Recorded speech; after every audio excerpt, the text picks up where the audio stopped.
Hello friends, welcome to Tuition Wala Foundation. I hope you all are doing very well. I am your chemistry and biology educator Anjali. So आज मैं आपको बताने जा रही हूँ class 10th ICSE की complete biology के important chapters में से इम्पॉर्टेंट टॉपिक्स. तो without wasting any time let's get started. So first हम डिस्कस करने वाले हैं chapter number 1 about the cell. इस चैप्टर में कौन से टॉपिक है जिन पे आपको सबसे ज़्यादा ध्यान देना है for your upcoming exams. The very first topic is gross structure of the cell. Now what do you mean by this gross structure of the cell? इस टॉपिक में आपको सिर्फ 3 सब टॉपिक्स के बारे में पढ़ना पड़ेगा. Which are those 3 सब topics? Those are your cell membrane, then about the nucleus, and then about cytoplasm. Okay? तो what I recommend to you is that देखो न्यूक्लियस वाला जो टॉपिक है वो आपके बुक में at the last of the chapter मतलब chapter के एंडिंग में भी मेंशन किया है. सो न्यूक्लियस वाला टॉपिक इस वाले टॉपिक से ना पढ़ के लास्ट वाले टॉपिक में जो मेंशन किया है वो पढ़ लीजिए. Clear with this thing? And then coming towards the gross structure, remaining one are, if I'll cancel out the nucleus from here, the remaining one will be your cell membrane and cytoplasm. तो max to max आपको पढ़ना क्या है? Max to max आपको पढ़ने हैं 5 points. Okay? 5 points for each.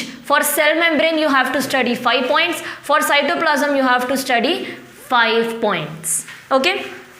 And वो 5 points जो है वो इंपॉर्टेंट इंफॉर्मेशन कवर अप कर सकते हैं इन टॉपिक्स की. फॉर एग्जाम्पल अगर मैं बात करूँ सेल मेम्ब्रेन के 5 पॉइंट्स की तो आप कौन से पॉइंट्स लिख सकते हैं. सबसे पहला तो ये कि cell membrane is present both in plant and animal cell and in animal cell it is the outermost covering. Clear. Next point आप क्या बना सकते हैं? नेक्स्ट पॉइंट आप ये बता सकते हैं कि it is selectively permeable membrane. Okay. Third point, why it is selectively permeable? Because it allow only certain solvent molecules and few of the solute molecules to pass through it. Okay. Like that way में आप बहुत सारे it is made up of lipids and proteins, hence it is called lipoprotein bilayer.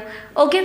In this way cell membrane के बारे में 5 points and cytoplasm के बारे में 5 points. Okay. Because according to my senses ये वाला जो टॉपिक है cell membrane and cytoplasm will not be coming in your examinations for more than if I will say 3 to 4 marks. Okay. I am talking about maximum marks 4. 3 से 2 marks के बीच में ये topic आपको पूछे जाएंगे. तो इस टॉपिक के बारे में डेप्थ में पढ़ना और बहुत सारे पॉइंट पढ़ना will be the waste of time because now it is a high time. You don't have time to study the entire chapters. जल्दी से इंपॉर्टेंट टॉपिक फिनिश अप कर लीजिए आप. That would be even better for you. Okay. तो सबसे पहले हमें क्या पढ़ना है? सेल मेम्ब्रेन के बारे में 5 पॉइंट्स, साइटोप्लाज्म के बारे में 5 points. Next coming towards the finger structure of the cell. ये वाले टॉपिक है मेन टॉपिक. इसके अंडर जो सब टॉपिक आते हैं सी लिसन. आपके टेक्स्ट बुक में बहुत बड़ी टेबल दी है. ठीक है. It covers almost 2 pages. 1 page completely and half page. So together they complete almost 2 pages. So उस 2 pages की टेबल में से आपको कौन से ऑर्गेनेलीज इंपॉर्टेंट हैं? Those organelles which have maximum chances to come in your examination. ज़्यादा से ज़्यादा चांसेस किस बारे में? तो सबसे पहला ऑर्गेनेली है सेल वॉल.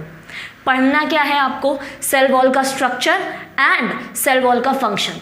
तो ये जो ऑर्गेनेलीज हैं इनके बारे में ओनली 4 points. Only 4 points. और वो 4 points भी आप कैसे पढ़ेंगे? तो those 4 points will be like 2 points. Okay. अब ये 2 क्या है? तो 2 points ऑफ देयर स्ट्रक्चर. ठीक है. 2 points इनके स्ट्रक्चर के बारे में and the remaining 2 points will be regarding their function. Okay. In this way you are going to cover this topic. 2 points for the structure and 2 points for the function. So together they make up 4 point each. Each 4 points. तो if you're talking about cell membrane, इसका structure कैसा है? तो cell membrane is present only in plant cell. Okay? It is tough and rigid. ये इसका structure हो गया made up of cellulose. Then इसका function कौन सा 2 point है? Cell membrane forms a protective covering and it gives shape to the cell. Clear? तो ऐसी सब चीज़ें अगर आपको मालूम है ना, तो you won't have to waste even a single time for this chapter. Clear with my points? आपको अगर इतनी चीज़ें पता है कि सेल मेम्ब्रेन कैसी दिखती है, स्ट्रक्चर क्या है उसका 2 पॉइंट में एक्सप्लेन कर दो, फंक्शन उसके 2 पॉइंट्स में एक्सप्लेन कर दो, ठीक है? Similarly about endoplasmic reticulum, structure कैसा है इसका? It is in the form of vesicles and tubules, ठीक है? It is continuous with the nuclear membrane. 2 point हो गए स्ट्रक्चर के बारे में। अब आते हैं फंक्शन के बारे में। तो endoplasmic reticulum is of 2 type, rough and smooth. Rough वाली has ribosomes, therefore it performs protein synthesis. Smooth वाली fats and lipid synthesis। हो गए पॉइंट्स? तो चीज़ें बस आपको इन्फॉर्मेशन याद रखनी है, पॉइंट्स अपने आप बनते जाएंगे। And these things won't be asked in your examination for more than 3 to 2 marks again, ठीक है? आपको cell wall, endoplasmic reticulum, Golgi complex, mitochondria, then ribosomes, centrosomes, plastids, इनके बारे में मैक्स टू मैक्स 2 मार्क्स और 3 मार्क्स के लिए पूछेंगे। सो 4 points for each one of them will be more than enough, sufficient होंगे अगर आप ये सारे ऑर्गेनेलीज के लिए 4 पॉइंट्स पढ़ लें। और वो भी कैसे पढ़ने हैं? 2 points for their structures and 2 points for their functions. Clear with my points? Very good. Now later we are going to study about the nucleus. Okay, तो जो हमारा न्यूक्लियस है उसके बारे में आपको ज़्यादा डेप्थ में नहीं पढ़ना है। What have we learn and what do we know? तो हमने पढ़ा है कि जो हमारा न्यूक्लियस होता है ना, nucleus is, I am drawing over here the diagram of nucleus, okay? Later head I rough it. तो न्यूक्लियर के बारे में क्या पढ़ना है? ये न्यूक्लियर मेम्ब्रेन है, ठीक है? Nuclear membrane, this is nucleolus, और सेंट्रल वाला ऐसा एक मास होता है, उसको हम बोलते हैं nucleoplasm. Inside the nucleoplasm, the central mass is nucleolus, nucleoplasm and nuclear membrane. Inside nucleolus, there is a rounded structure which are called as chromosomes, which are called as chromosomes. इतनी चीज़ें लिख दी। फिर बाद में क्या करना है? न्यूक्लियोलस का क्या फंक्शन होगा? Nucleolus is the central part, it contain chromosome for exchange of genetic material. Nucleoplasm का क्या होगा? It is a semi fluid matrix. Then nuclear membrane, nuclear membrane consist of nuclear pores, and these nuclear pores helps the substance to come inside the nucleus and goes out from the nucleus. Okay, so in this way आपको nucleus के बारे में information यहीं पे clear हो गई। क्या क्या पढ़ना था हमको? सिंपल, एक न्यूक्लियस बनाना है, उसके आउटर मेम्ब्रेन को न्यूक्लियर मेम्ब्रेन, इनर वाले मैट्रिक्स को न्यूक्लियोप्लाज्म, और सबसे इनसाइड में न्यूक्लियोलस। न्यूक्लियोलस में डीएनए होता है, जेनेटिक मटेरियल और जेनेटिक इन्फॉर्मेशन एक्सचेंज होती है। न्यूक्लियोप्लाज्म एक सेमी फ्लूइड मैट्रिक्स है, ठीक है? एंड न्यूक्लियर मेम्ब्रेन जो है उसमें पोर्स होते हैं। ये पोर्स का काम क्या है? To let the substance come inside and goes out of the cell. So in this way आपने न्यूक्लियस के बारे में यहीं पे पढ़ लिया, तो अब आपको बुक में भी पढ़ने की ज़रूरत नहीं है, इतनी चीज़ें आर मोर देन इनफ। तो न्यूक्लियस के बारे में इसका डायग्राम इंपॉर्टेंट है, and along with that you need to write only 4 points. How many points? 4 points. So in this way हमने चैप्टर 1 के इंपॉर्टेंट टॉपिक्स को कवर कर लिया है। If anything else comes in your exam apart from this, there are only 1 to 2% of chances, ठीक है? And 98 to 99% of chances है इन्हीं टॉपिक्स में से क्वेश्चंस आने का in your एग्जामिनेशन, क्योंकि पूरे चैप्टर 1 में यही सबसे ज़्यादा इंपॉर्टेंस होल्ड करते हैं। Clear with this thing? Again मैं बता देती हूँ आपको, gross structure of this cell में आपको सेल मेम्ब्रेन और साइटोप्लाज्म के बारे में ईच 5 पॉइंट्स पढ़ने हैं। Clear? Not more than that. अपने बुक में ही 5 पॉइंट्स के नोट्स बना लीजिए। Next, the finger structure of the cell. इसमें आपको कौन से स्ट्रक्चर्स के बारे में पढ़ना है? Cell wall, endoplasmic reticulum, Golgi complex, mitochondria, ribosomes, centrosomes and plastids. ये सेल ऑर्गेनेल्स के बारे में पढ़ना है। कैसे पढ़ना है? ईच सेल ऑर्गेनेलीज के 2 पॉइंट्स ऑफ स्ट्रक्चर पढ़ना है एंड 2 पॉइंट्स ऑफ फंक्शन, ठीक है? नॉट मोर देन दोस, सिर्फ 2 point of structure and 2 point of function, more than enough. 4 points बना दिए, उससे ज़्यादा एग्जाम में पूछा नहीं जाएगा। देन लास्ट आता है न्यूक्लियस। तो न्यूक्लियस का आपको डायग्राम देखना है एंड अपार्ट फ्रॉम दैट आपको 4 पॉइंट्स में पूरे इंटायर न्यूक्लियस को एक्सप्लेन कर देना है। Clear with this thing? So यहाँ पे आपका होता है चैप्टर 1 के important topics crystal cleared. Now moving ahead towards the next chapter, that is chapter number 2, structure of chromosome, cell cycle and cell division. तो इस वाले चैप्टर में हमको क्या करना है? इस वाले चैप्टर में आपको पढ़ना है अबाउट द क्रोमोसोम, ठीक है। अब आप बोलेंगे मैम क्रोमोसोम वाला तो बहुत ही वास्ट टॉपिक है, पढ़े क्या उसमें, क्रोमोसोम तो है बट पढ़ना क्या है। तो देखना, you can refer to our one shot videos, okay. Chapter number 2 के वन शॉट वीडियोस देखिए, हमारे चैनल की प्लेलिस्ट में अवेलेबल है। उन वन शॉट वीडियोस में मैंने आपको पूरे क्रोमोसोम वाला topic with in a short, मतलब बहुत ही ज़्यादा 1 पेज के नोट में मैंने आपको एक्सप्लेन किया। तो वो 1 पेज के नोट्स में से आपको बनाने हैं पॉइंट्स, और उन्हीं पॉइंट्स को आपको पढ़ना है। अब the question arise here is that कितने पॉइंट्स पढ़ने पड़ेंगे, तो नॉट मोर देन 6 पॉइंट बेटा, okay, not more then 6 point. Chromosomes के बारे में अगर आपको पूछा जाए एग्जाम में, सो लर्न ओनली 6 पॉइंट्स। बहुत वास्ट टॉपिक है, आपको 6 पॉइंट्स में उस टॉपिक को लिखना है, कोई भी 6 points, any 6 points, and then cover that entire topic. Exam में अगर क्वेश्चन आए, ठीक है, chromosome, write about the structure of chromosome, write about the chromosome, तो आपको वो सब लिख देने हैं पॉइंट्स, ठीक है। किसने डिस्कवर किया, कब डिस्कवर हुए, कैसे बनते हैं, ठीक है, जो भी आपको समझ में आए 6 पॉइंट्स में कवर अप कर दो। 6 पॉइंट से अहेड जाना तो max to max 8 point. Don't go for completing the entire paragraph, ठीक है। यहाँ पे हाई टाइम है, हाई टाइम में हमको इन्फॉर्मेशन मिनिमम सोर्सेस के थ्रू कंप्लीट करनी है, ठीक है। आप अगर आधा छोड़ देंगे कि मैंने भाई ये वाले चैप्टर में ये सारे टॉपिक्स छोड़ दिए, मैंने एक ही टॉपिक अच्छे से पढ़ा है, सपोज उस अच्छे से पढ़ने वाले टॉपिक्स में से क्वेश्चन नहीं आए, सो टॉपिक्स इस वाले टॉपिक में से क्वेश्चन आ गया, तो ये तो आपने बिल्कुल ही नहीं देखा है। So instead of focusing completely on one entire topic, just have an overview of it. आपको एटलीस्ट इतना पता हो कि उसके अंदर अगर आ जाए तो minimum to minimum 2 to 3 points तो लिख ही सकते हो, है ना। इतना इन्फॉर्मेशन और इतनी प्रिपरेशन अपने एग्जाम के लिए आपको रखनी इंपॉर्टेंट है, ठीक है। तो क्रोमोसोम बहुत ही वास्ट टॉपिक है, अपने इस वास्ट टॉपिक को 6 पॉइंट्स में कवर अप कर दिए, 6 to 8 पॉइंट्स, ओके, ठीक है। नेक्स्ट क्रोमैटिन आते हैं। तो क्रोमैटिन क्या होता है, chromatin is like the initial stage of chromosome, ठीक है, हमें पता है। क्रोमैटिन फाइबर एक होता है थ्रेड लाइक स्ट्रक्चर जिसमें डीएनए होता है, डीएनए पे जब ये हिस्टोन प्रोटीन अटैच हो जाते हैं तब वो एक्सटेंसिव कॉइलिंग को अंडरगो करते हैं, and then they form a chromosome, तो उस स्टेजेस में क्रोमैटिन आता है। इस सब चीज़ों को आपको सिर्फ एक्सप्लेन करना है within again 6 points, within again 6 points. Clear with this thing. Now coming to the very important topic, ये 6 पॉइंट्स कर लो, ठीक है, इसका 6 कर लो, 8 कर लो, इसका भी कोई कुछ कर लो, बट 6 पॉइंट्स में इन दोनों टॉपिक्स को कवर कर दो। Clear with this thing. Next आते हैं सेल साइकिल में। तो सेल साइकिल वाला जो टॉपिक है मोस्ट इंपॉर्टेंट टॉपिक, इसमें 2 फेजेस है आपके, एक तो डीएनए का फॉर्मेशन है और दूसरा इंटरफेज है। इंटरफेस के बारे में बात करने से पहले डीएनए फॉर्मेशन के बारे में बात करते हैं। तो ये जो डीएनए फॉर्मेशन वाला टॉपिक है, इसमें आपको 3 डायग्राम्स दिए हैं, ठीक है। पहले तो एक ऐसा डीएनए का थ्रेड दिया है, फिर ये दूसरा थ्रेड दिया आपको, ऐसे 2 डीएनए दिए, फिर उनके बाद वो 2 डीएनए को उन्होंने काट दिया है, एक आधा थ्रेड बचा है लाइक दिस, ऐसे उन्होंने काट दिया है, फिर उन्होंने कोई और डीएनए यहाँ पे मिक्स कर दिया है लाइक दिस, ऐसे ऐसे कोई और डीएनए उन्होंने मिक्स कर दिया है। तो ये सारी चीज़ें आपको दिखानी है किसमें, डीएनए फॉर्मेशन में।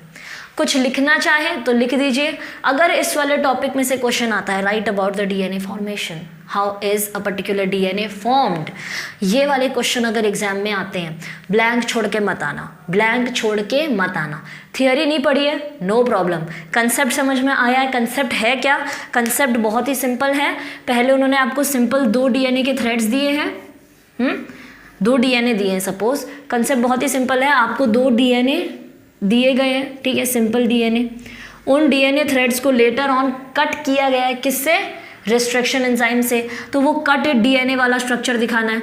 फिर उसके बाद जो न्यू डीएनए सेगमेंट्स उनमें मैच किए वो दिखाने हैं। तो जो आपकी बुक में 3 डायग्राम्स दिए ना, वो सब आपको दिखा देना है। वो डायग्राम्स पढ़ के चले जाओ, वेरी सफिशिएंट, ठीक है। नहीं आती है थियोरी, कोई बात नहीं, डायग्राम लिख के आ जाना, you will get the marks accordingly, okay. Now we are talking about interphase. इसमें आपको क्या लिखना है, इंटरफेस में आपको सिंपली लिखना है इंटरफेस की साइकिल।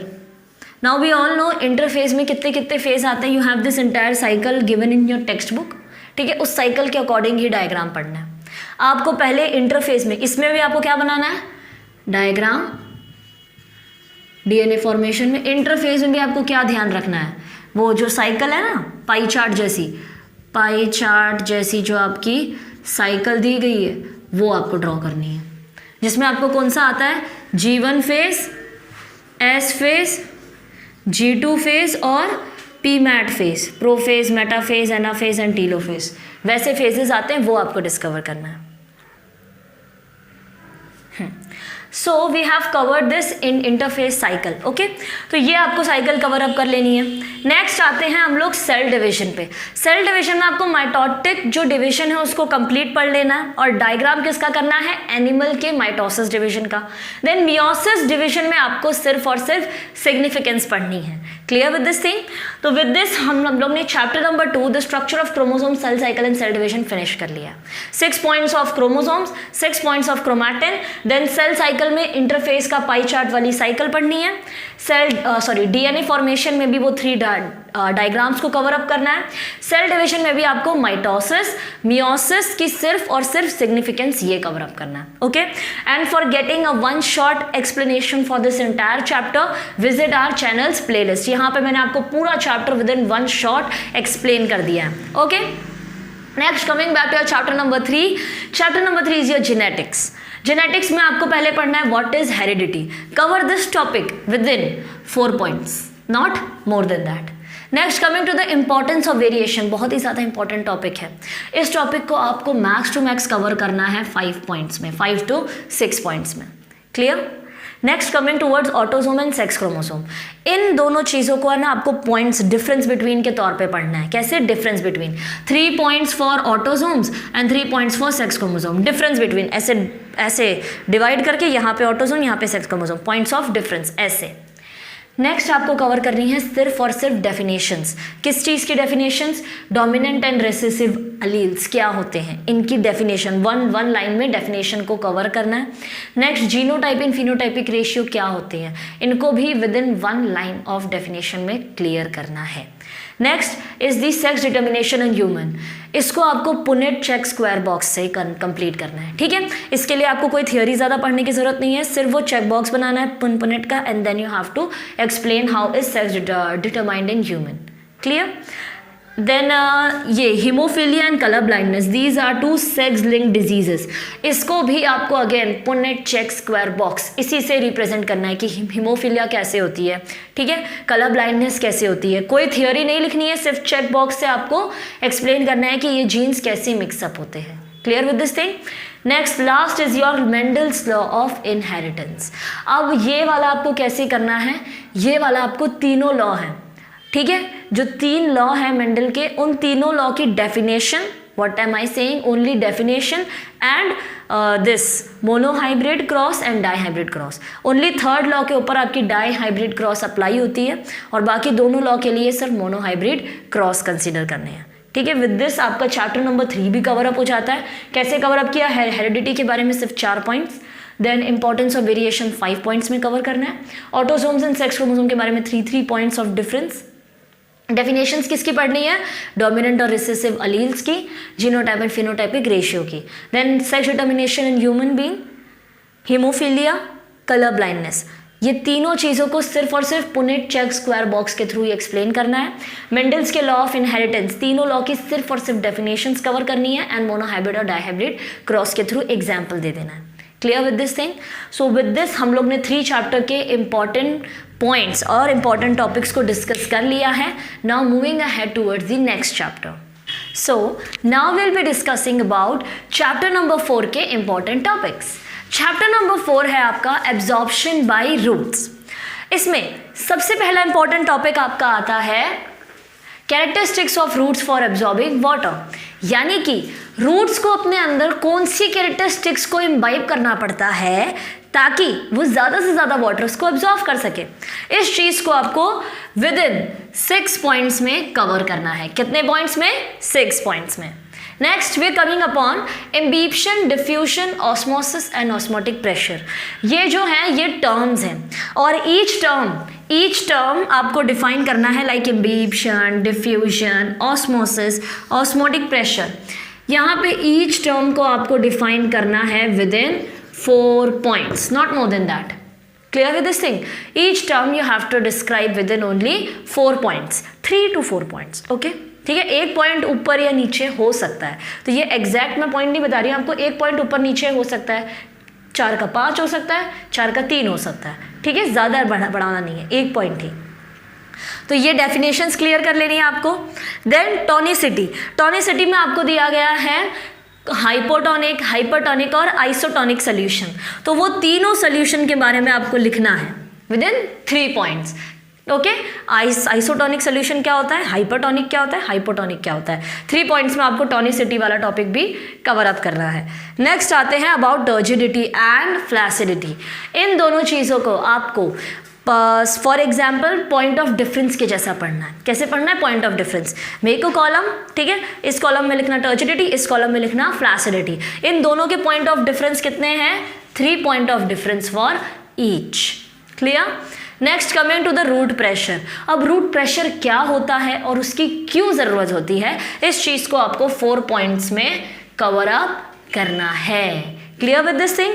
तो यहाँ पे हमने आपके चैप्टर नंबर 4 के इंपॉर्टेंट टॉपिक्स कर लिए हैं क्लियर, जिसमें से सबसे पहला आता है रूट अपने आप को कैसे मॉडिफाई करे, उसकी क्या कैरेक्टरिस्टिक्स हो सकती है कि वो ज़्यादा से ज़्यादा वाटर को एब्जॉर्व करे, उस चीज़ को आपको 6 पॉइंट्स में एक्सप्लेन करना है। Next imbibition, diffusion, osmosis, osmotic pressure, ये 4 जो टर्म्स हैं इनके बारे में आपको डिफाइन करना है। ठीक है, एग्जाम्पल को भी आप 4 पॉइंट्स में इंक्लूड कर सकते हैं, यानी 3 point of explanation, 1 point of example. Then tonicity, tonicity means hypotonic, hypertonic, isotonic, ये तीनों सोल्यूशंस में क्या होता है वो आपको 3 पॉइंट्स में एक्सप्लेन करना है। ठीक है, hypotonic 1 point, hypotonic 1 point, isotonic 1 point, हो गए 3 पॉइंट्स। टर्जिडिटी और फ्लैसिडिटी को पॉइंट ऑफ डिफरेंस के तौर पे आपको 3 पॉइंट्स में कवर करना है। एंड रूट प्रेशर क्यों होता है और उसकी ज़रूरत किस लिए होती है प्लांट बॉडी में, ये आपको 4 पॉइंट्स में कवर अप करना है। And to watch the entire 1 short video for this chapter number 4, ये सारे पॉइंट्स आपको कैसे कवर अप करने हैं, अब मैम ने तो बोल दिया कि 6 पॉइंट्स, 3 पॉइंट्स, 4 पॉइंट्स, ये मैं आपको कवर करने हैं। ठीक है, बट वो 3 पॉइंट्स 4 ये पॉइंट्स बनाए कैसे, 3 पॉइंट्स कैसे बना दे, 4 पॉइंट्स कैसे बना दे, इतना बड़ा टॉपिक है, 6 पॉइंट्स कैसे बना दें। तो ये बनाने के लिए आपको हमारे चैनल पे जाके हमारी प्लेलिस्ट देखनी है बायोलॉजी की, और उसमें आपको चैप्टर नंबर 4 का 1 शॉर्ट वीडियो अवेलेबल होगा। उस 1 शॉर्ट वीडियो में each and every topic I have explained in depth, और अलॉन्ग विद दैट मैं बोर्ड्स पे आपको नोट्स भी प्रोवाइड कर रही थी अलॉन्ग साइड। ओके, तो वो नोट्स में से आपको ये पॉइंट्स को बनाना है। Clear with this thing. Next हम लोग आते हैं chapter number 5, that is your transpiration. इस चैप्टर में आपको क्या पढ़ना है, तो इस चैप्टर में आपको सबसे पहला आता है फोटोमीटर मेथड।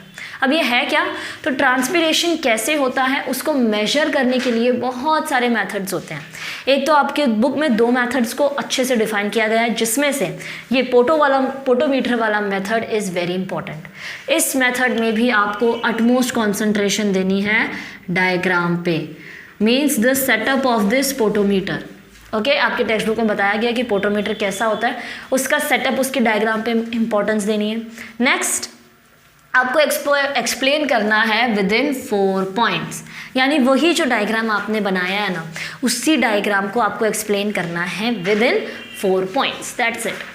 तो हमारे चैनल की प्लेलिस्ट में आपके पास ट्रांसपिरेशन वाला चैप्टर 1 शॉट में अवेलेबल है, उसमें मैंने आपको बहुत ही अच्छे से डेप्थ में अबाउट फोटोमीटर एक्सप्लेन किया है। तो ये फोटोमीटर वाला डायग्राम कैसे इजीली ड्रॉ करें एंड उसी डायग्राम से हम वो 4 पॉइंट्स कैसे बनाएं, ये जानने के लिए do visit our channel's playlist, okay, and do watch the 1 shot video for your chapter number 5 as well.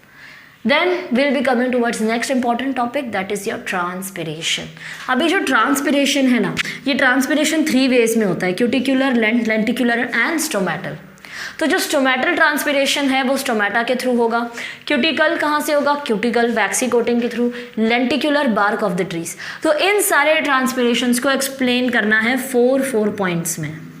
How many points, 4 points. अच्छा, यहाँ पे आप 4 का 6 भी कर सकते हैं क्योंकि स्टोमेटल ट्रांसपिरेशन इज इम्पॉर्टेंट। ठीक है, तो स्टोमेटल वाला आप 6 पॉइंट्स में एक्सप्लेन कर दीजिए, बाकी क्यूटिकुलर और लेंटिकुलर 4 पॉइंट्स ईच, मोर देन इनफ।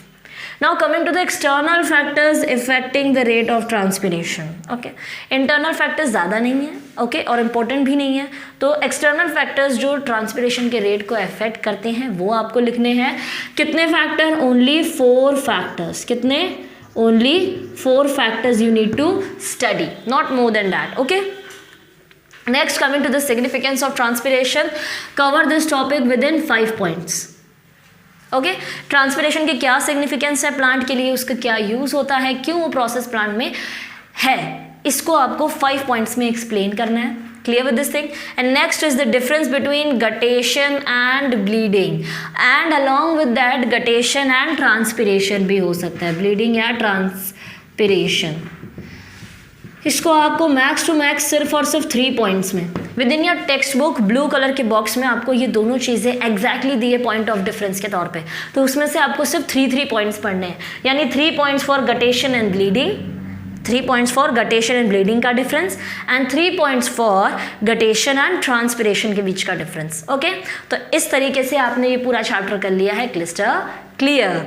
कैसे स्टार्ट किया था? पोटोमीटर मेथड, जिसमें आपको 4 points of explanation and with 1 single diagram बताना है. देन ट्रांसपिरेशन, जिसमें आपको बताना है अबाउट स्टोमेटल ट्रांसपिरेशन 6 पॉइंट्स में, cuticular transpiration and lenticular transpiration. ये दोनों transpiration are not important as much as stomatal, तो 4 पॉइंट्स में इनको एक्सप्लेन कर दो. फिर एक्सटर्नल फैक्टर्स ही आपको ज़्यादातर में फोकस करना है ट्रांसपिरेशन के लिए, और वो भी कितने? सिर्फ और सिर्फ 4 फैक्टर्स पे आपको अटमोस्ट फोकस देना है. Then next is your difference between guttation and bleeding, guttation and transpiration. तो इन दोनों में आपको exact difference between blue colour की टेबल में आपकी टेक्स्ट बुक में दिया है. तो वो डिफरेंस ऑफ बिटवीन आपको अगर पढ़ना है तो सिर्फ 3 पॉइंट पढ़िए मैक्स टू मैक्स. वहाँ पे कभी कभी एक टेबल में तो 6 दिए हैं, एक में 7 दिए हैं, तो उतने ज़्यादा आपको पढ़ने की ज़रूरत नहीं है. 3 point of difference is more than enough. Okay, so और ये चैप्टर को और अच्छे से पढ़ने के लिए 1 shot videos are also available. Then photosynthesis, chapter number 6. Photosynthesis में क्या इंपॉर्टेंट पढ़ना है?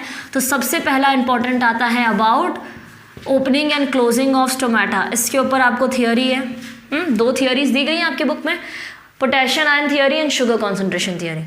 एंड अकॉर्डिंग टू मी, मेरी मानो तो ये वाली थियोरी को बहुत अच्छे से कर लो. ये वाली theory is not that important. Potassium ion theory is very very important. Opening और क्लोजिंग ऑफ स्टोमेटा कैसे होता है, इस चीज़ को अच्छे से पढ़ने के लिए पोटेशियम आयन थियोरी पे फोकस करो. Clear with this thing. और इस थियोरी को मैंने पाई चार्ट, एकदम डायग्राम, ट्री डायग्राम के फॉर्म में, okay, not pie chart, tree diagram के फॉर्म में मैंने आपको ये थियोरी को बहुत ही ईजीएस्ट वे में एक्सप्लेन किया है. तो do visit our channel's playlist, जहाँ पे आपको फोटोसिंथेसिस का 1 शॉर्ट वीडियो मिल जाएगा, और उसी 1 शॉर्ट वीडियो में I have explained you about the potassium ion theory with in a single tree diagram format. और वो फॉर्मेट में अगर आपको याद नहीं हुआ तो बेट मी आपको वो डायग्राम नहीं याद होगा. ठीक है, तो अगर आपको वो डायग्राम टेक्स्ट बुक में से पढ़ना है, यूजलेस नहीं होगा आपसे, क्योंकि वो बहुत ही ज़्यादा कंसेप्चुअल और थियोरी वाला है. इसीलिए आपको ये वाला जो थियोरी है ये आपको पढ़नी है कैसे? ट्री डायग्राम के फॉर्मेट में. और वो आपको कहाँ मिलेगी? वो मिलेगी हमारे चैनल के 1 शॉट वीडियोज़ में. ओके, नेक्स्ट आते हैं फेजेस ऑफ फोटोसिंथेसिस. तो यहाँ पे आपके 2 फेजेस दिए गए हैं, light dependent and light independent phase. इन दोनों फेजेस के बारे में भी आपको मैक्स टू मैक्स 4 पॉइंट इसमें और 4 पॉइंट्स इसमें. Okay, not more than that. 4 points for each phases will be enough. Next हम आते हैं एक्सटर्नल फैक्टर्स अफेक्टिंग फोटोसिंथेसिस. तो यहाँ पे आपको करने हैं 3 to 4 factors. I am writing out 3. Okay, क्योंकि फैक्टर्स आपको ज़्यादातर पूछेंगे ट्रांसपिरेशन के. ओके, और am I saying here is, आपको ज़्यादातर एग्जाम में चांसेस हैं कि ट्रांसपिरेशन के एक्सटर्नल फैक्टर्स पूछ सकते हैं, फोटोसिंथेसिस के थोड़ा कम चांसेस है, लाइक 20-40 ऐसे चांसेस है. 20% इसके चांसेस है तो 40% इसके. तो यहाँ पे आप सिर्फ 3 एक्सटर्नल फैक्टर्स को कवर करके जाइएगा for the photosynthesis. Then next is the carbon cycle, only the cycle, only cycle. Theory important नहीं है, सिर्फ वो जो साइकिल वाला डायग्राम आपकी टेक्स्ट बुक में दिया है, सिर्फ वो साइकिल वाला डायग्राम कर लीजिए. Will be covering this entire carbon cycle वाला टॉपिक. क्लियर? तो अगेन इस टॉपिक को फटाफट ऐसे ही एग्जैक्टली शॉर्ट में कवर करने के लिए 1 शॉर्ट वीडियो इज अवेलेबल. तो कैसे स्टार्ट किया हमने? ओपनिंग एंड क्लोजिंग स्टोमेटा के ऊपर 2 थियोरीज हैं, जिसमें से potassium ion theory is acceptable, बहुत ही ज़्यादा इंपॉर्टेंट है. ट्री डायग्राम के फॉर्मेट में आपको मिल जाएगी हमारे चैनल के 1 शॉर्ट वीडियो में. Then next phases of photosynthesis. तो लाइट डिपेंडेंट होता है और लाइट इंडिपेंडेंट होता है. इनके 4 points will be more than enough. Next is your external factors affecting photosynthesis. 3 points good चलेंगे, क्योंकि मैक्सिमम चांसेस इसके नहीं है, ट्रांसपिरेशन के एक्सटर्नल फैक्टर्स के हैं. The next is your carbon cycle. सिर्फ और सिर्फ आपको साइकिल पे ही फोकस करना है. Okay, don't go apart from that. Clear with this thing? So now we'll be discussing about chapter number 7, chemical coordination important topics. Okay, अब तक हम लोगों ने चैप्टर नंबर 6 तक के सारे इंपॉर्टेंट टॉपिक्स कर लिए हैं cover. Now will be focusing on chapter number 7. सबसे पहला इंपॉर्टेंट टॉपिक आता है अबाउट द प्लांट हार्मोन्स, यानी प्लांट हार्मोन्स एग्जैक्टली क्या होते हैं. तो ये टॉपिक को आपको कवर करना है not more then 5 points. Okay, इस टॉपिक को आपको सिर्फ और सिर्फ 5 पॉइंट्स में कवर करना है. नेक्स्ट हम आते हैं अबाउट द हार्मोन्स. प्लांट में कितने हार्मोन्स होते हैं? 1 2 3 4 5. कौन से हैं? Auxin, gibberellins, cytokinins, ethylenes and abscisic acid. इन प्लांट्स और हार्मोन के आपको ओरिजिन देखना है. ठीक है, ये कहाँ से ओरिजिन हुए हैं, देन इनके फंक्शंस देखने हैं. तो अगर मैं बात करूँ तो सिर्फ और सिर्फ आपको मेनली फोकस कहाँ रखना है? इनके फंक्शंस पे. कहाँ पे? फंक्शंस पे. और इनके फंक्शंस को आपको पढ़ना है 4 functions of each hormone. Clear with my thing? Okay, क्या बताया मैंने आपको? प्लांट हार्मोन्स हैं आपके auxin, gibberellin, cytokinin, ethylene and abscisic acid. इनके आपको क्या पढ़ने हैं? तो इनके आपको पढ़ने हैं सिर्फ और सिर्फ फंक्शंस. और इनके फंक्शंस को कितने पॉइंट्स में कवर अप करना है? तो you have to cover them within 4 points each. 4 points function auxin का, 4 पॉइंट्स जिबरेलिन का function, 4 points cytokinin, ethylene and abscisic acid इनके फंक्शंस. ओके, नेक्स्ट हम आते हैं ट्रॉपिज्म और ट्रॉपिक मूवमेंट. इसमें आपको phototropism, geotropism, thigmotropism and chemotropism, इन तीनों ट्रॉपिज्म को आपको कवर करना है. Each tropism within 2 points. Very simple, बहुत ईजी है ये चैप्टर. ट्रॉपिज्म जो वाला टॉपिक है ना, it is very very easy इस टॉपिक. तो इस टॉपिक में आपको क्या पढ़ना है? सिर्फ आपको ओवरऑल नॉलेज होनी चाहिए कि आपका फोटोट्रॉपिज्म, जियोट्रॉपिज्म, ट्रिग्मो और कीमोट्रॉपिज्म एक्चुअल में होता क्या है. तो इसके बारे में अगर आपको ओवरऑल नॉलेज है तो it is well and good. Clear? तो इसको 2 टॉपिक्स 2 पॉइंट्स में, यानी फोटोट्रॉपिज्म क्या होता है और कौन नेगेटिवली फोटोट्रॉपिक है, कौन पॉजिटिवली फोटोट्रॉपिक है. ठीक है, तो ये 2 पॉइंट्स में आपको ये सारी ट्रॉपिज्म को कवर अप करना है. तो अगेन इस पूरे चैप्टर की शुरुआत हमने कैसे की थी? What are plant hormones, 5 points में उनको डिफाइन करना है. नेक्स्ट, हार्मोन्स कितने होते हैं प्लांट के? तो वो होते हैं auxin, gibberellins, cytokinins, ethylene and abscisic acid.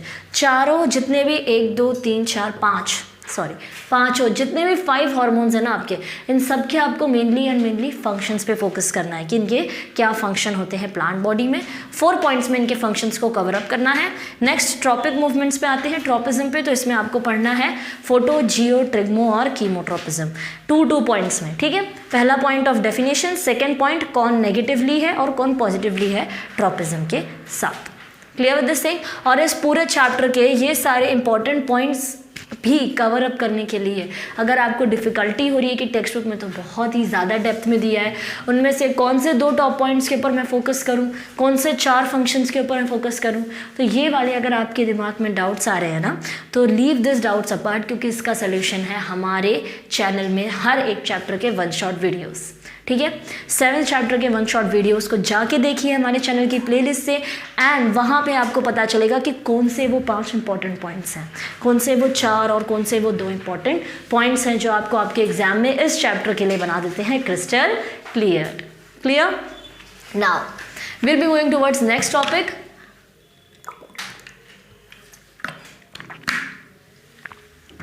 That is your chapter number 8, the circulatory system. ये वाला चैप्टर आते हैं, अब से हम स्टार्ट हो रहे हैं human physiology, and human physiology is very important. ये वाला जो चैप्टर्स, ये वाली फिजियोलॉजी में जितने भी चैप्टर्स आएंगे ना, those chapter are of utmost important. उन चैप्टर्स में आपको अपना maximum to maximum focus provide करना है. ओके, तो मैं बात करती हूँ इस चैप्टर के सबसे पहले टॉपिक पे, that is the function of blood. इस वाले पार्ट में आपको क्या बताना है कि ब्लड के फंक्शंस क्या हैं, किस चीज़ का ब्लड ट्रांसपोर्ट कराता है, कैसे हमको प्रोवाइड करता है वो मैकेनिज्म. ठीक है, इन सब चीज़ों आपको max to max cover up करना है within 6 points, 6 to 5 points. Okay, not 6 points. Okay, not only 6 points, 5 points में. यानी ब्लड किन चीज़ों को ट्रांसपोर्ट कराता है, कैसे हमारी बॉडी को प्रोटेक्ट करता है. क्लियर? नेक्स्ट आते हैं हम WBC, RBC और प्लेटलेट्स. इन चीज़ों के बारे में, इनके स्ट्रक्चर, फंक्शन और जो भी इनके बारे में आपकी बुक में मेंशन किया है, each each should be covered up with in 5 points. Clear? क्योंकि ये इंपॉर्टेंट चैप्टर्स होते हैं। सी चिल्ड्रन, ह्यूमन फिजियोलॉजी के जितने भी चैप्टर्स हैं उनका वेटेज ज़्यादा है, उनका वेटेज ज़्यादा है तो उनके ऊपर जो मार्क्स की डिस्ट्रीब्यूशन होगी वो भी ज़्यादा होगी। Clear with this thing? तो यहाँ पे आरबीसी के बारे में 5 पॉइंट्स, डब्ल्यूबीसी के बारे में 5 पॉइंट्स, प्लेटलेट्स के बारे में 5 पॉइंट्स। कैसे? आरबीसी के 5 पॉइंट्स आपको एक बार एग्जाम्पल के तौर पर मैं बता देती हूँ कैसे लिखोगे। सबसे पहले आपको लिखना है what is the process of formation of RBC. ठीक है, आरबीसी का शेप कैसा होता है, टोटल आरबीसी काउंट क्या होती है, आरबीसी कहाँ बनते हैं हमारी बॉडी में, आरबीसी में क्या प्रेजेंट होता है, हीमोग्लोबिन, उसका क्या यूज़ होता है, यही सब चीज़ें आपको आरबीसी के बारे में बतानी है। ठीक है, एज लाइक दिस आपको बाकी पॉइंट्स भी कवर अप करने हैं। नेक्स्ट हम आते हैं blood coagulation, very important topic, as it is पूछा जाता है एग्जाम में। What is defined blood coagulation, why does the blood do not clot inside the blood vessel. ठीक है, what happens to the wound, why do they heal. Okay, अगर आपके wound हो जाता है तो वो हील क्यों होता है, वो सब इस टॉपिक के अंडर ये सारे क्वेश्चंस फॉल करते हैं। तो ये टॉपिक को आपको कवर अप करना है विद इन 6 to 7 पॉइंट्स में। ठीक है, बहुत ज़्यादा इंपॉर्टेंट टॉपिक है पूरे चैप्टर में से, ये एक बहुत ही ज़्यादा इंपॉर्टेंट टॉपिक है about blood coagulation. Clear with this thing? Next आते हैं हम internal structure of the heart, यानी कि मैंने आपको हार्ट वाले चैप्टर में, this entire chapter is also available in our channel playlist. One shot में मैंने आपको ये पूरा चैप्टर कवर अप करके बताया है। तो इस वाले चैप्टर में आपको फोकस कहाँ करना है, फोकस मेनली आपको करना है हार्ट के ऊपर। हार्ट में मैंने आपको बताया था इंटरनल एक्सटर्नल, ठीक है, कंडक्टिंग एंड कार्डियक साइकिल। तो यहाँ पे आपको internal structure of the heart पढ़ना है, इसमें आपको हार्ट का डायग्राम ड्रॉ करना है और 4 से 5 पॉइंट्स में एक्सप्लेन करना है। इसी के अंदर एक टॉपिक आता है आपका कंडक्टिंग सिस्टम, ठीक है, और दूसरा आता है आपका कार्डियक साइकिल। ये दोनों भी बहुत ही ज़्यादा इंपॉर्टेंट पॉइंट्स हैं। लग रहा होगा सुनने में बहुत ही ज़्यादा बड़े होंगे, कैसे कवर अप करेंगे, तो इनको शॉर्ट में I am challenging you with in 1 page में आपको मैंने पूरा internal structure of the heart cover up कराया अलॉन्ग विद डायग्राम। ठीक है, मैं इसे 1 पेज थियरी नहीं बात कर रही हूँ, मैं ये 1 पेज में डायग्राम और थियरी दोनों की बात कर रही हूँ। वैसे ही कंडक्टिंग सिस्टम को भी मैंने 1 पेज में एक्सप्लेन किया है एंड कार्डियक को भी 1 पेज सिंगल पेज में एक्सप्लेन किया है। ओके, तो ये सारी चीज़ें आपके एग्जाम में अटमोस्ट इंपॉर्टेंस होल्ड करती हैं और इन चीज़ों को क्रिस्टल क्लियर करने के लिए आपको हमारे चैनल की प्लेलिस्ट में जाके द सर्कुलेटरी सिस्टम वाले चैप्टर के 1 शॉट वीडियो को देखना चाहिए। ओके, फिर difference between arteries and veins, इसमें आपको पढ़ने हैं only 4 points of difference, 4 points arteries के, 4 पॉइंट्स वेन्स के। देन लब और dub 3 points, 3 points for lub and 3 points for dub, heart के so answer. Then systematic circulation क्या होती है, विद इन 2 पॉइंट्स आपको एक्सप्लेन करना है। लेटर अहेड लिम्फ फंक्शन क्या होते हैं, लिम्फ के फंक्शन 4 पॉइंट्स में कि लिम्फ का क्या इंपॉर्टेंस होती है वो सब। तो ये आपका चैप्टर होता है यहाँ पे इंपॉर्टेंट टॉपिक्स के साथ crystal clear. The circulatory system जिसमें function of blood 5 points, then WBC RBC platelets each 5 points, blood coagulation 5 to 6 points, very important topic. Heart का internal structure along with diagram, conducting system along with diagram, cardiac cycle along with diagram. मैंने आप लोग को explain किया है in our 1 shot videos. In topics, ये 3 topics को बहुत ही अच्छे से शॉर्ट में कवर अप करने के लिए आप हमारे 1 शॉट वीडियोस को हमारे चैनल की प्लेलिस्ट में ज़रूर विजिट कीजिएगा। देन आर्टरीज एंड वेन्स का difference 4 points, lub and dub के difference 3 points and then systematic circulation 2 points, lymph के फंक्शंस के बारे में भी 4 पॉइंट्स में आपको कवर अप करना है। नेक्स्ट चैप्टर आता है हमारा chapter number 9 the excretory system. इसमें आपको पढ़ना है कि कौन से substances needed to be eliminated, कौन से substance are needed to be eliminated. Okay, तो यहाँ पे आपके सब्सटेंस हो गए हैं। सबसे पहले कोई भी 4 substance, okay, I am not telling about 3 to 4 substance, इतने ही सब्सटेंस आपको ध्यान में रखने की हमारे बॉडी से एलिमिनेट होंगे। Next longitudinal section of kidney, LS of kidney में आपको बहुत सारी चीज़ें बताई गई हैं जिसमें आपको सिर्फ और सिर्फ 4 पॉइंट्स में वो चीज़ों को एक्सप्लेन करना है। नेक्स्ट आते हैं नेफ्रॉन के बारे में। तो नेफ्रॉन के जो भी स्ट्रक्चर है, नेफ्रॉन के स्ट्रक्चर को आपको एक्सप्लेन करना है with in 5 points. Clear, nephron का स्ट्रक्चर ड्रॉ करना है, उसको एक्सप्लेन करना है कितने पॉइंट्स में, only with in 5 points. Kidney का क्या फंक्शन होता है हमारी बॉडी में, क्या रोल होता है, इसको आपको एक्सप्लेन करना है 3 to 4 points. Then abnormal urine content 3 points, urine में कौन सी एबनॉर्मल कंटेंट आ जाते हैं जिससे कौन सी डिजीज़ होती है। ऑस्मो रेगुलेशन, ADH का मैकेनिज्म, ये मैकेनिज्म के मैं पॉइंट्स नहीं बताऊंगी क्योंकि अगेन ये मैकेनिज्म को मैंने ट्री डायग्राम के फॉर्मेट में एक्सप्लेन किया है एंड वहाँ से अगर आप इसको पढ़ते हैं ना तो पॉइंट्स अपने आप आपके दिमाग में बनते जाएंगे and this mechanism will be crystal clear to you. तो इस मैकेनिज्म को वन शॉट में कवर करने के लिए 1 पेज का भी नहीं होगा, आई गेस हाफ पेज का डायग्राम होगा, ठीक है। ट्री डायग्राम के फॉर्मेट में मैंने आपको ये मैकेनिज्म बताई है हमारे चैनल के 1 शॉट वीडियो में, okay. So do visit the 1 shot video for the excretory system as well. So now अब हम स्टार्ट करने जा रहे हैं चैप्टर नंबर 10 के important topics. So now we'll be discussing about the important topics from your chapter number 10, the nervous system. सबसे पहला topic है the structure of neuron and types of neurons, इनके बारे में आपको पढ़ना है, ओके। नेक्स्ट आता है आपका पार्ट्स ऑफ द ब्रेन। तो ब्रेन के आपके कौन से पार्ट्स इंपॉर्टेंट है, cerebrum, cerebellum and medulla oblongata. In parts के बारे में आपको डेप्थ में इंफॉर्मेशन देख लेनी है। नेक्स्ट आता है आपका स्पाइनल कॉर्ड का फंक्शन, उसके बारे में भी आपको स्पाइनल कॉर्ड का फंक्शन शॉर्ट में कवर अप करना है। And next about the reflex arc, यानी कि रिफ्लेक्स आर्क कैसे परफॉर्म होता है, कितने टाइप के रिफ्लेक्स आर्क्स होते हैं, वो सब आपको डेप्थ में देख लेना है। Structure of neurons and types तो 3 हैं। Structure of neurons within 4 points, brain के ये सारी चीज़ें within 4 points, okay. Spinal cord का आपको करना है within 4 points and reflex arc also within 4 points, okay.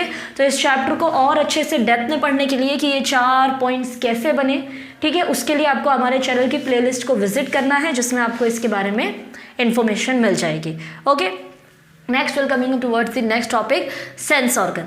Sense organ में आपको आई के बारे में पढ़ना है, ठीक है। आईज के जितने पार्ट होते हैं, द सॉकेट, जो भी होते हैं, उनको आपको 4 से 6 पॉइंट्स में कवर करना है। मैक्स टू मैक्स 4 पॉइंट्स चलेगा, 4 points will be sufficient. Next you need to cover about the dark and the light adaptation, ठीक है। इसमें आपको कवर अप करना है, थियोरी में जो पॉइंट्स आप लिखेंगे वो 2 पॉइंट्स लिखने हैं each, okay, 2 points each along with the diagram, ठीक है। डार्क एंड लाइट एडेप्टेशन का डायग्राम अच्छे से बनाना, आइज़ के लिए डार्क और लाइट एडेप्टेशन का जो डायग्राम है उसको क्लियरली बनाना है एंड देन इनको आपको एक्सप्लेन करना है within 2 points each. Next आता है आपका common defects of the eye. So there are more than 9 defects और more than 8, that is 9 to 10 defects आपकी बुक में दिए हैं। तो 9 डिफेक्ट्स में से आपको 2 डिफेक्ट्स बहुत ही इंपॉर्टेंटली करने हैं। कौन से, मायोपिया एंड हाइपेरोपिया, ओके। ये 2 डिफेक्ट्स आपको इंपॉर्टेंटली करने ही करने हैं। Clear with this thing.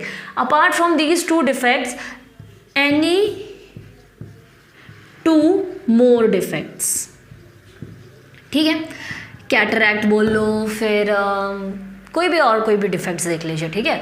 Presbyopia बोल लो, कैटरैक्ट बोल लो, ठीक है। तो वो मायोपिया और हाइपेरोपिया, इनको छोड़ के और कोई भी 2 डिफेक्ट्स आपको करने हैं। ये दोनों तो करने ही करने हैं, ये दोनों कंपलसरी हैं। इनके अलावा और भी 2 डिफेक्ट्स आपको करने हैं। नेक्स्ट आते हैं हम द ईयर। अब ईयर में करना क्या है, तो बेटा don't focus on diagram, okay. No diagram to draw करने के लिए आपको डायग्राम नहीं देखना है। आपको डायग्राम में सिर्फ only you need to focus on labelling के लिए फोकस करना है। और मोस्टली आपको क्या पढ़ना है, इंटरनल ईयर का फंक्शन, और उसके फंक्शन को अच्छे से पढ़ने के लिए आप हमारे चैनल की प्लेलिस्ट को विजिट कर सकते हैं। वहाँ पे मैंने आपको ये वाला चैप्टर 1 शॉट में क्रिस्टल क्लियर एक्सप्लेन किया है। तो ईयर वाली चीज़ को, अगर आपको इंटरनल ईयर को डेप्थ में पढ़ना है, कैसे क्या सिस्टम होता है, कौन सा पार्ट कैसे वर्क करता है, तो हमारे चैनल की प्लेलिस्ट में इसकी इन्फॉर्मेशन अवेलेबल है, ओके। नेक्स्ट आते हैं हम एंडोक्राइन सिस्टम पे, that is your chapter number 12। इस वाले चैप्टर में आपको पढ़ना है सबसे पहले हार्मोनल और नर्वस सिस्टम के बीच का डिफरेंस, हार्मोनल सिस्टम और नर्वस कंट्रोल के बीच का difference. Point of difference only 4 points, 4 to 6 points, okay. General properties of hormones 6 points, very important topic, very important topic. 6 points में आपको इसको कवर अप करना है। Next comes is your adrenal, pancreas, thyroid and pituitary gland. अब आप बोलेंगे ma'am ये तो सारे ही ग्लैंड है, इनमें से कौन सा इंपॉर्टेंटली हमको पढ़ना है? तो ये बेटा है तो सारे ग्लैंड्स, बट इसमें से आपको इंपॉर्टेंटली इनके सिर्फ और सिर्फ 4 पॉइंट्स ईच, 4 पॉइंट्स ईच, ऐसे कवर अप करने हैं आपको। यानी 4 points of adrenal gland, 4 points of pancreas, thyroid, pituitary. ये 4 पॉइंट्स में आएगा क्या, तो यहाँ पे आप इनके फंक्शंस के बारे में लिख सकते हैं, इनकी लोकेशंस के बारे में लिख सकते हैं। Clear with this thing. और इस चैप्टर को डेप्थ में और अच्छे से समझने के लिए कि ये 4 पॉइंट्स कैसे बनाए, ठीक है। टेक्स्ट बुक में तो बहुत सारे हैं, उनमें से 4 कैसे बनाए, यहाँ में कोई भी 4 कैसे डिफरेंस करे, तो ये चीज़ें आपको समझ में आएंगी नहीं। तो इन चीज़ों को अपने आप से ही क्रिस्टल क्लियर करने के लिए आप हमारे चैनल की प्लेलिस्ट में जाके 1 shot videos for chapter number 12 देख सकते हैं। ओके, तो अब हम नेक्स्ट चैप्टर स्टार्ट करने जा रहे हैं, चैप्टर नंबर 13 के important topics. So now we will be discussing about chapter number 13 important topics. Okay, chapter number 13 is very important chapter, ठीक है। ये चैप्टर ही इटसेल्फ बहुत ही ज़्यादा इंपॉर्टेंस होल्ड करता है। ये है chapter number 13, the reproductive system. इस वाले चैप्टर में you have both male and female reproductive system, जिसमें आपको मेल रिप्रोडक्टिव सिस्टम में क्या पढ़ना है, तो बेसिकली मेल वाले सिस्टम में आपको पढ़ना है just about the testis and few accessory glands, ठीक है। मेल वाले में आपको क्या पढ़ना है, about testis and accessory glands. Testis के बारे में आप पढ़ लीजिए 4 पॉइंट्स में, और एक्सेसरी ग्लैंड्स के बारे में आप कवर अप कर लीजिए। सपोज 3 ग्लैंड्स हैं, एक्सेसरी ग्लैंड्स कितने हैं, 3 ग्लैंड्स हैं। 3 ग्लैंड्स को आपको कवर करना है विद इन ईच ग्लैंड के लिए 2 points each, 2 points each gland. Clear. तो ये हो गई ये कंप्लीट स्ट्रैटेजी। आपको जो पढ़ना है चैप्टर नंबर 13 का सबसे पहला topic the male reproductive system, जिसमें मेल के टेस्टिस के बारे में आपको पढ़ना है 4 पॉइंट्स में। देन एक्सेसरी ग्लैंड्स 3 ग्लैंड्स हैं मेल में, हर ग्लैंड के बारे में 2 पॉइंट्स पढ़ने हैं। Clear with this thing. Next 4 to 6 points भी हो सकता है, ठीक है, एक्सटेंड कर सकते हो आप अगर आपको आता है तो, पर कम नहीं करना है उससे, 4 से कम नहीं, 4 से ज़्यादा करोगे वेल एंड गुड, ठीक है। बट अगेन लिखने उतने ही हैं मार्क्स के अकॉर्डिंग जितने पूछे गए हैं। नेक्स्ट आते हैं हम लोग फीमेल रिप्रोडक्टिव सिस्टम में, जहाँ पे आपको बताना है about ovaries, again 4 to 6 points में, and oviduct. Now why this oviduct of fallopian tube is important, क्योंकि यहाँ पे होता है एक्चुअल फर्टिलाइजेशन। यहाँ पे एक और पॉइंट आप ऐड कर सकते हो, apart from oviduct you have to also studies about uterus. Okay, you have to also study about uterus, female uterus, ठीक है। तो about oviduct, uterus and fallopian tube each 6 points पढ़ लो, 4 to 6 पॉइंट्स, ठीक है। Clear with this concept. Next हम आते हैं menstrual cycle. Menstrual cycle very important thing, 3 phases of menstrual, 3 to 4 phase, 4 phase of menstrual cycle आपको दिए गए। तो उन फेजेस को आपको कैसे करने हैं, वो हर एक फेज में ईच फेज आपको कवर करना है कितने पॉइंट में, each phase you need to cover within 3 points, ठीक है। Clear with this thing. Then placenta, तो प्लासेंटा का फंक्शन क्या है, सिर्फ वही चीज़ आपको फोकस करनी है। फंक्शंस आपको एक्सप्लेन करना है with in 5 points, with in 5 points. Clear this thing. तो प्लेसेंटा के फंक्शंस के बारे में ही पढ़ना है, 5 पॉइंट्स में एक्सप्लेन करके फिनिश आउट कर देना है। Next about fraternal and identical twins, यानी कि zygotic monozygotic and dizygotic twins कैसे पैदा होते हैं, बस वही चीज़ आपको बतानी है। मैक्स टू मैक्स आप 3 पॉइंट्स में उसको ईजिली एक्सप्लेन कर सकते हैं, ठीक है। Clear with this thing.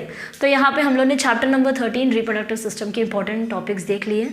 सबसे पहला टॉपिक आता है आपका mail testis and accessory glands. Mail testis को 4 to 6 पॉइंट्स में बताना है, एक्सेसरी ग्लैंड्स 3 ग्लैंड्स है, 2 पॉइंट्स ईच। फीमेल में ovaries, oviduct, uterus 4 to 6 point. Menstrual cycle each phase 3 point. Placenta functions बताने हैं सिर्फ 5 पॉइंट्स में, एंड फ्रेटर्नल मैटरनल ट्विंस आपको ये दोनों के लिए बताने हैं 3 points.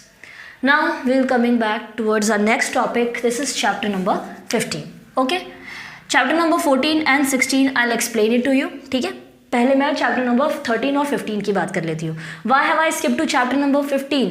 Because children's after 13 the next most important topic is your chapter number 15. Okay? तो चैप्टर नंबर 15 पे आपको ज़्यादा फोकस करना है जितना आप चैप्टर नंबर 13 पे करेंगे. 15 में आपको पढ़ना है रैपिड राइज इन पॉपुलेशन, क्यों हुआ है, क्या रीज़न है. नोट्स अगर आप हमारे चैप्टर के 1 शॉट वीडियो देखोगे, हमारे चैनल पे इस चैप्टर नंबर 15 का 1 शॉट वीडियो अवेलेबल है. ठीक है। हमारी बायोलॉजी प्लेलिस्ट में जाके इसका वन शॉट वीडियो देखिए, वहाँ पे मैंने आपको हर एक टॉपिक के पॉइंट वाइज एक्सप्लेनेशन करके समझाया है, तो वहाँ से आप इसको कॉपी कर लीजिएगा। यहाँ पे max to max 5 to 4 points आपको लिखने हैं। Then highly simplified model of growth population, सिर्फ वो मॉडल कैसे बनाना है वो भी मैंने आपको वन शॉट में एक्सप्लेन किया है, हमारे चैनल की बायोलॉजी प्लेलिस्ट में आप विजिट कर सकते हैं। Next, factors affecting the population explosion in India, कोई भी 5 फैक्टर्स आपको लिखने हैं। Then rising population pressure on natural resource, कोई भी 3 नेचुरल रिसोर्सेज, 3 रिसोर्सेज के ऊपर कैसे प्रेशर एक्सटेंड हो रहा है वो आपको मेंशन करना है। नेक्स्ट, टर्म्स, सिर्फ आपको एक्सप्लेन करने हैं टर्म्स, बर्थ रेट क्या होता है, डेथ रेट क्या होता है, पॉपुलेशन डेंसिटी क्या होता है, इनके बारे में कुछ नहीं पढ़ना है। 1 लाइन विद इन 1 पॉइंट, ये सारे कैसे करने हैं आपको एक्सप्लेन, ये सारे आपको करने हैं विद इन 1 पॉइंट, ठीक है। अब तक का सबसे शॉर्ट है ये, 1 पॉइंट में आपको ये सारी चीज़ें एक्सप्लेन करनी है। Then methods of contraception, any 3 method of contraception you need to explain, ठीक है। तो 15 चैप्टर में क्या देखा, rapid rise in population 5 points, highly simplified model, factors affecting population explosion in India 5 points, then rising population pressure on natural resource, 3 resources के बारे में explain करना है। टर्म्स आपको एक्सप्लेन करने हैं, birth rate, death rate, population density सिर्फ 1 point में, और मेथड ऑफ कंट्रासेप्शन सिर्फ 3 मेथड्स पे आपको फोकस करना है। और ये सारी चीज़ें आपको क्या कहाँ मिलेंगी, ये मिलेंगी हमारी चैनल की प्लेलिस्ट में, बायोलॉजी प्लेलिस्ट हमारे चैनल की विजिट करिए, वहाँ पे आपको चैप्टर नंबर 15 का 1 शॉर्ट वीडियो अवेलेबल होगा। ओके, सो अब हम मूव करते हैं chapter number 14 and chapter number 16 के इंपॉर्टेंट टॉपिक्स की तरफ। So now we'll be discussing the important topics from your chapter number 14, evolution. Okay, इस चैप्टर में इंपॉर्टेंट टॉपिक है सबसे पहला लेमार्क्स थियोरी। अब लेमार्क्स थियोरी तो बहुत ही बड़ी है, ठीक है, इसको आप शॉर्ट में कैसे कवर अप करेंगे, इसमें आपको सिर्फ 5 पॉइंट्स पढ़ने हैं of the Lamarck's theory. Okay, और ये 5 पॉइंट्स आप कहाँ से पढ़ पाएंगे, ये आप पढ़ पाएंगे हमारे चैनल में। इस चैप्टर का 1 शॉट वीडियो अवेलेबल है, उस 1 शॉट वीडियो में मैंने आपको एक्सप्लेनेशन के साथ साथ बोर्ड्स पे नोट्स भी प्रोवाइड किए हैं, और उन नोट्स को मैंने लिखा है पॉइंट वाइज सेक्शन में, तो उन्हीं में से आपको ये भी 5 पॉइंट्स पढ़ सकते हैं। क्लियर? इसके लिए आपको जाना पड़ेगा हमारे चैनल की प्लेलिस्ट में, बायोलॉजी प्लेलिस्ट में जाके आपको चैप्टर नंबर 14 के इंपॉर्टेंट टॉपिक्स को सर्च करना है। Next, Darwin theory. Darwin theory very important, इसमें आप पढ़ लीजिए 6 पॉइंट्स, ठीक है, 6 पॉइंट्स अबाउट डार्विन थियोरी। कैसे करने हैं वो 6 point cover, again do watch our 1 short video for that. Then Cro-Magnon और होमो इरेक्टस, देखिए बहुत सारे मैंने ऑस्ट्रेलियोपैथिकस, होमो हैबिलस, बहुत सारे हैं, बट क्रो-मैग्नन और होमो इरेक्टस मैन ही इंपॉर्टेंट है, ठीक है। तो ये दोनों मैन्स के बारे में आपको कितने पढ़ने हैं, max to max 5 points. Then next come is your difference between modern man and stone age man, इसको आपको कवर करना है 8 पॉइंट्स में। कितने पॉइंट्स में, सिर्फ और सिर्फ 8 पॉइंट्स में आपको कवर करना है the difference between modern man and stone age man. Okay, तो यहाँ पे हमारा होता है chapter number 14 the evolution complete. क्या करना है, लेमार्क्स थियोरी को 5 पॉइंट में पढ़ना है, डार्विन थियोरी को 6 पॉइंट में, क्रो-मैग्नन और होमो इरेक्टस को अगेन 5 पॉइंट्स में, मॉडर्न और स्टोन एज मैन का डिफरेंस 8 पॉइंट्स में, ठीक है। और ये पॉइंट्स में से कैसे पढ़ें, तो ये आपको हमारे चैनल की प्लेलिस्ट में जाएंगे, बायोलॉजी प्लेलिस्ट में आपको 1 शॉर्ट वीडियो अवेलेबल है चैप्टर नंबर 14 एवोल्यूशन का, वो वीडियोज़ में से आप इसके ये पॉइंट्स बना सकते हैं, ठीक है। नेक्स्ट हम आते हैं last chapter of your biology, chapter number 16 the pollution. Pollution में सबसे पहले आपके बहुत सारे सोर्स ऑफ पोल्यूशन दिए हैं, सबसे इंपॉर्टेंट है आपका रेडिएशन पोल्यूशन। इस वाले को आपको 8 पॉइंट्स दिए हैं मैंने, अगर आप अगेन हमारा 1 शॉट वीडियो देखेंगे हमारी बायोलॉजी प्लेलिस्ट में जाके, तो ये वाला जो रेडिएशन पोल्यूशन है इसको मैंने 8 पॉइंट्स में कवर किया है। Very important pollution, why this is very important, because हमें वाटर, एयर, सॉइल सारे टाइप ऑफ पोल्यूशन पहले ही पढ़ चुके हैं, but this type of pollution, radiation pollution is something new to us, and जो न्यू है उसके आने के चांसेस ज़्यादा होंगे, ठीक है। तो इसको मैंने पॉइंट वाइज आपको एक्सप्लेन किया है 1 शॉट वीडियो में अच्छे से, up to date with exact information, तो वहाँ से जाके आप ये 8 पॉइंट्स वहाँ से पढ़ सकते हैं। नेक्स्ट आते हैं एयर पोल्यूशन में। एयर पोल्यूशन में ओनली मैन मेड सोर्सेज आपको पढ़नी है। कितने पॉइंट्स, मैन मेड सोर्सेज में भी आपको सारी 3 सोर्सेज दी गई हैं, जिसमें से आपको हर एक के अगर मिला के पढ़ेंगे तो 6 पॉइंट्स, ठीक है। देन नेक्स्ट आते हैं वाटर पोल्यूशन की सोर्सेज पे। तो वाटर पोल्यूशन में भी again there are many sources given, study any, इसमें से आप कोई भी 4 सोर्सेज पढ़ सकते हैं, इसमें से आप कोई भी 4 सोर्सेज देख सकते हैं। एंड अगेन सॉइल पोल्यूशन की भी आप कोई भी 4 सोर्सेस को कवर अप कर सकते हैं, ठीक है। Any 4 sources of air, water and soil pollution, इनके बहुत सारे सोर्सेस दिए गए हैं, ठीक है। इनमें से कोई भी 4 सोर्सेस, और उन 4 सोर्सेस में से भी ईच सोर्सेस के लिए ईच शुड कैरी, ओके अल्ट्राबिट, उन 4 सोर्सेस में भी each sources should carry at least 2 to 3 points. Clear, ठीक है। मैं एक्सप्लेन क्या करना चाहती हूँ कि आपके पास है 3 type of pollutions, air, water and soil pollution. इन तीनों पोल्यूशंस में आपको दी है 4 सोर्सेस, ठीक है। उन 4 सोर्सेस में से हर एक सोर्सेस को आपको 3 to 2 points, 2 to 3 max to max, उससे ज़्यादा नहीं, 2 to 3 पॉइंट्स में कवर अप करना है, ठीक है। तो ये हो गया आपके वो रेडिएशन पोल्यूशन के 8 पॉइंट्स, बहुत ही ज़्यादा इंपॉर्टेंट पोल्यूशन है। Then next about acid rain, ozone depletion and greenhouse effect. इनके बारे में आपको पढ़ना है। Each should be of 5 points. Each should be of 5 points, not more than that. Clear with this thing? Okay. Ozone के बारे में 5 points पढ़ना है, depletion of ozone layer, acid rain के बारे में 5 पॉइंट्स एंड ग्रीन हाउस के बारे में 5 पॉइंट्स। सो विद दिस हमारा entire important topics from all the chapters in your complete ICSE 10th standard biology is done. Okay, so for more such interesting videos, do visit our channel playlist and subscribe to our channel, The Tuition Wala Foundation. Thank you for watching this video.